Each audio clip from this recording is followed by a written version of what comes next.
17 വർഷം ഒപ്പമുള്ള തന്റെ ഡ്രൈവർക്ക് വിഷുദിനത്തിൽ സമ്മാനമായി വീട് വെച്ചു നൽകി നടൻ ശ്രീനിവാസൻ. ഇത്തവണത്തെ വിഷുദിനത്തിലായിരുന്നു വീടിന്റെ പാലുകാച്ചൽ ചടങ്ങ് നടന്നത്. കുടുംബസമേതം ശ്രീനിവാസനും ചടങ്ങിൽ പങ്കെടുത്തു. കണിക്കൊന്ന പൂക്കളുമായി തന്റെ ശാരീരികാവസ്ഥകൾ വകവയ്ക്കാതെ ശ്രീനിവാസൻ ചടങ്ങിൽ പങ്കെടുക്കാനെത്തിയത്. ശ്രീനിവാസന്റെ ഭാര്യ വിമലയാണ് പാല് കാച്ചിയത്. അതിനുശേഷം എല്ലാവർക്കും വിഷു കൈനീട്ടം നൽകുകയും ചെയ്തു. എല്ലാ സന്തോഷവും സമാധാനവും ഐശ്വര്യവും ഉണ്ടാവട്ടെ എന്ന് ആശംസിച്ചുകൊണ്ടാണ് വിമല ചടങ്ങുകൾക്ക് നേതൃത്വം കൊടുത്തത്.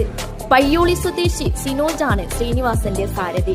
അദ്ദേഹത്തിന്റെ വാക്കുകൾ ഇങ്ങനെ: 17 വർഷമായി ഞാൻ സാറിനോടൊപ്പമുണ്ട്. കുറെ കാലമായി അദ്ദേഹം എന്നോട് വീടിനെ കുറിച്ച് പറയുന്നു. ഞാൻ വേണ്ടെന്ന് എപ്പോഴും പറയാറുള്ളതാണ്. ഒടുവിൽ വിനീതേട്ടൻ പറഞ്ഞു, അച്ഛൻ സന്തോഷമായി ഒരു കാര്യം ചെയ്തു തരുന്നതല്ലേ, വേണ്ടെന്ന് പറയരുതെന്ന്. അങ്ങനെയാണ് വീട് വെക്കാനുള്ള കാര്യങ്ങൾ തുടങ്ങിയത്. എന്നോട് ഇഷ്ടമുള്ള സ്ഥലം കണ്ടെത്താനും പറഞ്ഞു. അങ്ങനെ കണ്ടെത്തിയ സ്ഥലത്താണ് ഇപ്പോൾ വീട് വെച്ചതെന്നാണ് സിനോജ് പറഞ്ഞിരിക്കുന്നത്. ശ്രീനിവാസൻ ഇപ്പോൾ താമസിക്കുന്നത് എറണാകുളം ജില്ലയിലെ കണ്ടനാട് തന്നെയാണ്. അവിടെ തന്നെയാണ് ഡ്രൈവർക്കും താരം വീടൊരുക്കിയത്.